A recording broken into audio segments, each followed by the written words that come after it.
What's going on, guys? Throwback again, here to bring you another video. This one's going to be a throwback review. We're going way back this time. People have been asking me in my channel, Trev, Trev, Trev, where are your Walking Dead Season 1 reviews? I can't find them. I was looking through your channel. I was looking through your first channel. I can't find them.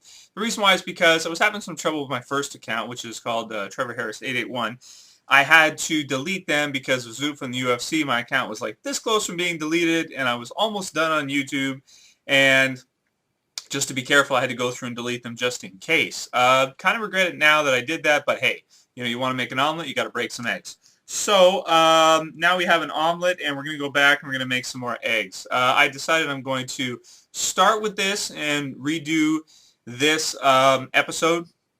And then if you guys like this and you want me to continue doing this, I will go through and do the rest of Season 1 over again. Now, if you don't like this, I also want you to let me know, because I know this is going back. This is going way back. We've gone all the way through Season 2. We had those great 13 episodes. And Season 3 is coming up. And, to go way back to the first season and start over again and do reviews of those episodes, maybe for some people it's just going too far back. So I want your feedback, and here's the deal. If I get at least 2,000 views on this video and 500 favorites, likes I don't care about, but 500 favorites, 2,000 views, I will continue and I will do the rest of Season 1 reviews over again. So let's take it from the top. I'm talking the very top. We'll do The Walking Dead Season 1, Episode 1, Days Gone By, the pilot episode directed by Frank Darabont. So right off the bat, at the beginning of this episode, we see the very first scene in The Walking Dead is Rick stopping at the gas station. So he stops at the gas station. He walks up to go get gas on his way to Atlanta, and he runs into the little the little blonde girl, the one with the bunny slippers and the teddy bear. The one where he walks up behind her and she's like this, and then he says like, little girl, and then she turns around and she's like, rah, and then she comes at him. And the great thing about it is, like, her mouth is like this, and you can see when you look like in close detail that she has braces on. She has braces on her top and bottom teeth with her teddy bear and her bunny slippers, and then she starts like coming towards him. Such a cool holy shit moment, and just to get it started off with. Also, people are confused. When did that happen? Well, it's out of chronological order. I mean, it just makes sense. You're doing a premiere. You want to grab people's attention. Bunny slippers and a teddy bear. Perfect way, little blonde girl. Perfect way to grab people's attention. That's what you're going to do. So, yes, that is out of chronological order. That is from later on in the episode when Rick is on his way to Atlanta and he stops for gas there because he starts running out. Then we get to see the intro with, the first time the intro was played with the very cool intro music from Bear, and it all just fits in so perfectly. I think it matches the show really well, the intro music, having that gritty sort of like metal sound, it just really fits with Walking Dead perfectly. Okay, so now we go back to the beginning in terms of chronological order, to the very beginning, before the zombie apocalypse happens and everything happens. We get to see a cool scene, which is even cooler now when you look back on it, and that is Shane and Rick just chilling in their cop car, eating burgers and fries. I love it. And every time I watch the scene, too, it just makes me hungry. I don't know, because, they got the big home fries and eating burgers and stuff. And, they're just talking about life. They're talking about women and all the things that are going on with Rick's relationship. It seems like Shane kind of comes across as misogynist right off the bat. He's like, he's making fun of women, saying that light switches go both ways, and, and this kind of stuff. And you just get that sense that he's like this kind of like type of guy that he's a cop, but he's also like a badass, and he also, he probably has trouble in relationships because he finds women to be so stupid and this kind of stuff.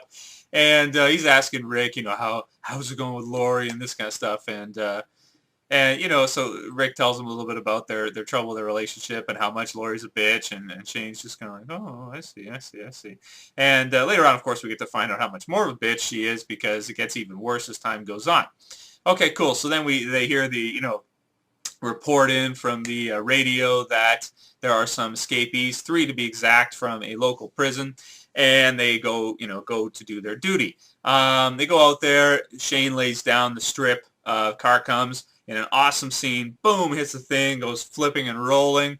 And then we get to see a shoot-off, and of course, as you guys know, Rick gets shot down, and we get that great action from John Bernthal when he comes down, and he's pressing on him, and he's like, Rick, he's hit! And then he wakes up in the hospital a minute later. First seeing Shane, first thing he sees is Shane bringing him flowers. And I think that scene's really cool, too, because, like, cognitively, when your brain is like shut off like that, no time goes by. So, it's like he goes out, he sees Shane, and he sees Shane in the hospital, and then as soon as he wakes up, he responds to him because he doesn't realize how much time has passed.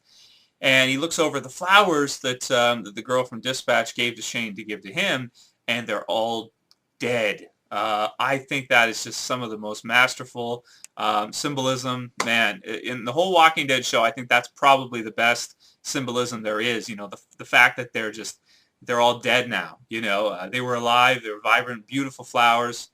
They're dead. He wakes up, falls over, nurse, all that stuff.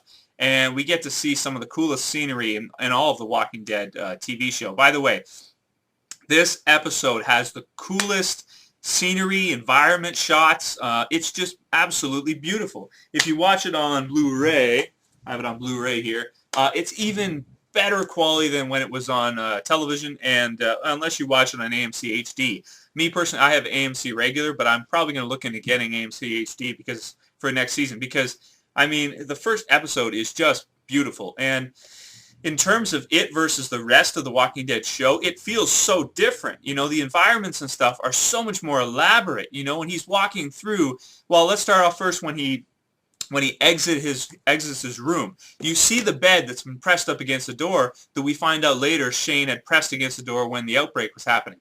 And then as he walks down the hallway, you see gunshots along the wall in a row from when Shane was there, and they were laying people out in the hallway. The military was shooting people down. So the one guy who's laying out those people, you see the bullets in the wall. That's great planning right there. The fact that in the first episode, they're showing all these things, and then later on in the season finale, we see Shane's scene that sets that all up, and it's all perfect. Like, it's absolutely perfect. The layout, everything is exactly the same.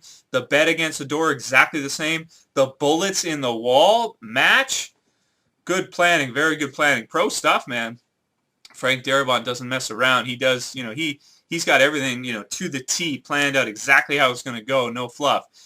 We get to see the Don't Enter Dead inside, and the fingers come out of the door. You hear the moaning and everything like that. Just awesome stuff. And that set, that design, is one of the coolest sets I've ever seen. Everything about this episode is like movie quality. This is not something you're used to seeing on television, made for television. Usually television stuff is not that good. This episode feels like a movie. Like, I've seen a lot of movies that have worse set design, makeup, direction, cinematography than this does. I mean, the cinematography, the shots are so cool, the way they pan and everything. Like, you've got Rick looking at the gas station, looks under the car, he sees the little feet from the girl, Stamper. Man, just, I think that this episode, in terms of all those things, is just so far above the rest of the series. And then, of course, moving on from there, Rick goes to leave the hospital. Kind of, stampers his way down the stairs using some matches, which is a cool scene too. Then comes outside, and I like he's blinded by the light, and it actually feels like you're him because it's so dark, and then you see it, and it's just like so bright, and that kind of shows him from the other angle, and he's covering up like that. He walks down near the loading docks, and he just sees these, a huge section just filled with bodies, that have been just laid out, in sequential order and shot down in the head. Wow, cool stuff. And when you look at that scene, you see the hospital, like it just like it looks like a war zone, And again, in terms of set design, just so far above what we're used to seeing in television shows, and also what we see later on in the show really can't compete with this. What we see in this episode, just absolutely astounding stuff. So he leaves. He sees Bicycle Girl crawling around on the ground. He grabs the bicycle.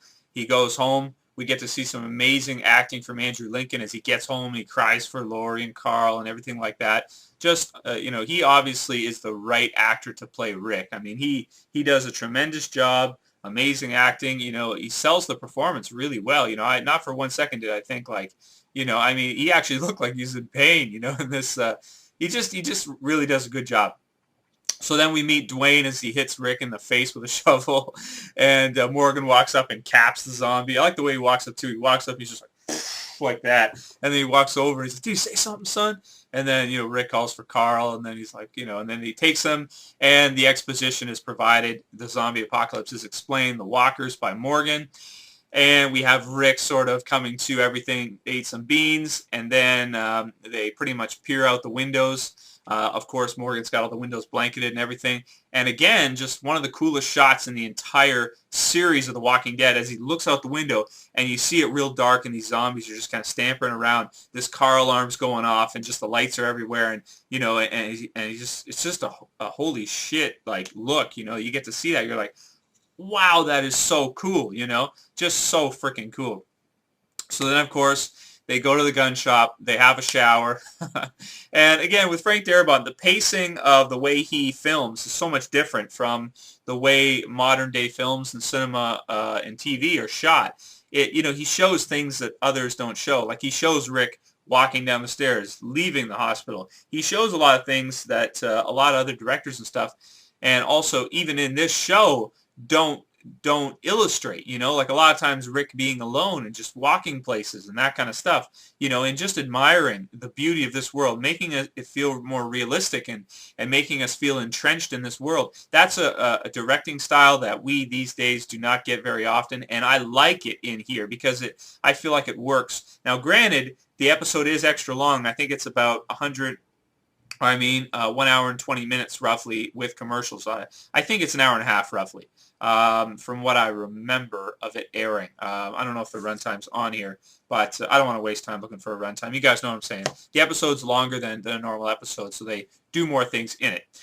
They grab the guns from the gun shop. Rick has a pretty cool zombie kill where he shoots his buddy, Leon, I forget what his last name is, something like that. And, they leave. We get to see one of the most touching scenes, I think, in all of The Walking Dead. And it's Morgan's actor, whoever that is. I forgot to look up his name. But the actor that plays Morgan sells that performance so well, man, where he pulls up the chair against the window and he's trying to shoot his wife. He's got her in the crosshairs. And he's crying and he puts it on her. He's almost able to shoot, but then he can't. And he lets it go. And, oh, my God, man, that guy just sold, amazing performance. I could watch that over and over again and just think to myself, like, this symbolizes The Walking Dead as a whole. It's not just some stupid action movie where you see people, people care about their loved ones. When that happens to someone and a husband and a father is in that situation, how does he feel? Let's find out, and the actor does not disappoint. A perfect performance, when he's looking at his wife and, through the crosshairs, and very touching moment. Then we get to see Rick head off on his mission to find Lori and Carl. On the highway, he radios out. We get to see the first look of the camp with Shane there, Lori. They fight a bit. What else is new? And then we get back to Rick. Rick finds a house. People are all dead inside again. Very cool set design. Guy's head blown off, other stuff.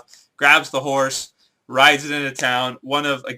Another cool shot. Coolest shots in The Walking Dead right here. Rick rides into Atlanta. All this side you have the cars, and on this side it's just like dead zone, ghost town. And then when he enters it too, some great shots that I think actually I have almost never seen as cool as shots in a movie, a zombie movie, as are in this episode when he rolls into town and there's just like chaos everywhere, tanks and just everything's just destroyed. Just beautiful, man. Beautiful set design, cinematography, shooting. It looks better and more realistic, like, of a zombie apocalypse than almost anything I've ever seen. The only other thing I can think of is like 28 Days Later when he's walking through the city of, is it London or Cambridge or something? And that looks really beautiful too. But the fact that this is a television show and they were able to do this on television just blew my mind. I was like, holy shit, I can't believe they're able to do that. It's so awesome. It looks so good, So then, of course, the famous scene where Rick's riding in the horse, the helicopter comes over, he chases, he goes after it, just as like, oh my God, it's a person, I've got to try to find out where he's going. And, then he runs into the herd, comes back and, gets sandwiched, the horse goes down, crawls into the tank, almost shoots himself, ends up shooting a few walkers, puts the gun to his head, sees the hole in the bottom of the tank, again, brilliant stuff, goes into the tank, closes the door for the hole, goes over, shoots the walker inside the tank, and becomes his equilibrium gets all thrown off. And again, just great care taken with the show. You think about it. If he's going to shoot a gun inside a tank, that's going to echo like crazy, and his equilibrium is just going to freaking explode. He's just going to like pass out or pass over, or puke or something. And that's just, again, just great care taken and thought put into what they're doing with this show. You can tell they wanted to make something special. And this episode obviously did not let down. He comes up, hears Glenn talking the tank, and zoom out, you see all the walkers around the tank, and probably, yeah, this one's the coolest shot in The Walking Dead, I think. Zooming up the building, all the walkers around, just movie quality. Good movie quality. Better than a lot of stuff we see in movies. So yeah, in terms of Morgan and what we see him again, the supposed leaked script says we'll see at least his house in season 3, episode 1, possibly, if that's correct. If not, I'm sure we will see him eventually. And because he does return the comic book and all that. I did a whole video talking about Morgan returning. So if you want to go to my channel, search for Morgan, you'll see it. You'll see everything there. Find out what probably will happen to Morgan and Dwayne. And this is one of the best episodes of all The Walking Dead. The reason why it's not my favorite episode is because it's an introductory episode. We're just getting started. And I've seen it like 5 or 6 times at this point. And it's a little bit longer. It's a little bit slower paced. But in terms of a score, I'm going to give this a perfect 10 out of 10. I think that its mission to start up the series, get people invested emotionally in the characters, to show us the atmosphere and the world we live in is perfect. It's absolutely perfect. I see nothing wrong with it. The acting's perfect. The set design's amazing. Cinematography's awesome. Direction is great. Everything they did in this episode, absolutely beautiful. Sets it up for the best zombie apocalypse story ever written and now ever filmed. Okay, the show would not have been so successful without this episode. I think that it was very necessary to have a good start. Some of the shots are just so freaking cool. And again, set design, beautiful, all that other stuff. So yeah, now that's it for this review, guys. Let me know what you thought about it. Are you interested to see me do the rest of Season 1 again? If so, again, you know how, 2,000 views and at least 500 favorites, and I will continue with The Walking Dead Season 1, Episode 2, Guts. That's it for this one, guys. See you for the next one. I got to go to work. Later. Peace.